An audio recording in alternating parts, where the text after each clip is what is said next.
Kuwi dudu wong liya isih dulur dhewe. Merga kuwi kadang sepuhe sing gender kuwi Mas Daryanto. Oh ngono kuwi. Dadi sing nembungke awake dhewe iso sowan mrene banjur nderekake warga masyarakat kene iki ya Mas Daryanto kuwi. Ya. Kanthi kaya ngono tresnane karo warga masyarakat Selokaton.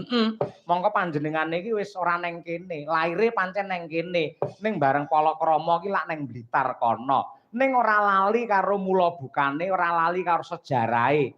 Mergo ana tembung lali sumber bakale ketiwasan, gandeng dijaluki tulung karo Kang Mase Mas Warta. Mula ya Mas Daryanto kuwi cancut gumregut Taliwondo nggerakake awake dhewe sak kanca wayangan awan bengi. Kaya ngono kuwi.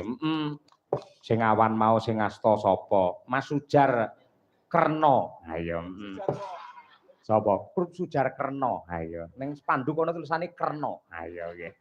Syukur yen apik kaya ngono. Wis wilujengne skala, yen awan ya karo hiburan ya karo ndonga.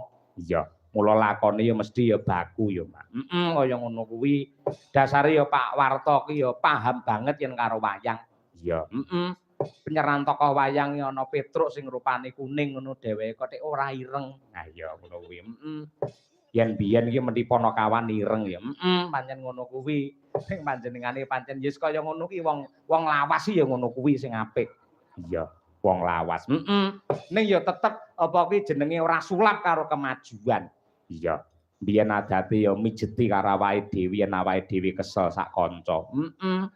Bojoku barang biyen nate dipijeti karo Pak Warta. Ha iya. Lek mijeti ngenggon ae tok. Ha iya. Ya ora to, Mak, ora. Ngono kuwi luar biasa. Ugi dumateng para panitia ingkang dipun pandegani kalian Pak Suwarno SPD, dipun sepuhi kalian Bapak Haji Tugiman Sastro Miharjo, Bapak-bapak Ketua RW, RW 2 dan RW 3, Pak Wahyudi karo Pak Marijo. Ya. Ugi ngaturake panuwun marang Bapak Kepala Desa Selokaton. Pak Camat ngundang Rejo, biyuh sing kepareng rawuh wiwit sore. Ya, Lan ugi para pepunden anggota dewan mau sing kepareng rawuh Pak Sarjono saka PKS karo Pak Hanung saka PDI Perjuangan. Ya, kaya ngono kuwi.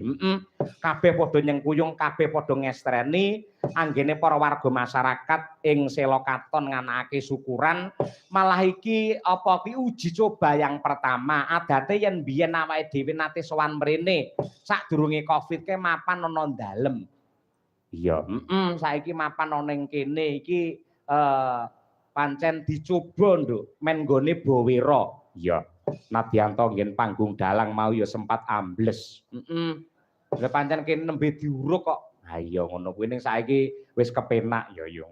Wis becik kaya mengkene. Insyaallah kene mengko bakal dibangun dadi gedung pertemuan, dideki joglo utawa papan sing indah ngono, pendak taun lan hajatan para warga masyarakat Selokaton mapan ana ning kene. Ruang publik kene. Ngono kuwi tahun ngarep ya tetep wayangan. Terus wayangan lan mau wis didhawuhake insyaallah yen ra ana alangan sok sing ditimbali tetep awake dhewe sak kanca.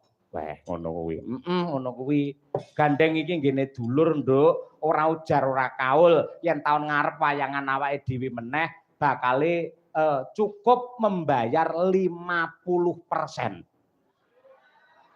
50%. Pose aja tepuk tangan. 50% DP, 50% pelunasan. Ngono lho maksude. Malah sing ora-ora. Iya ngono kuwi. Intine matur nuwun banget karo para warga masyarakat sing wah kaya ngene apike. Iya. Antarane pangarsa desa, pamong lan uga sing dimong nyawiji dadi siji ya, Mak. Kaya ngono kuwi. Tur ya nggen sebelah sinden kae di apa kaya gunungan isine buah-buahan. Dhuwur dhewe jagung. Ha iya, ana maknane ana. Ngopo kok jagung dekek dhuwur dhewe aja nganti lali marang Gusti Sing Maha Agung. Wah iya. Jagung, isore enek tomat, tata-tata kabeh bakal nglakoni kiamat. Mula ayo padha manembah karo Gusti ingkang nyipta jagat. Wah iya.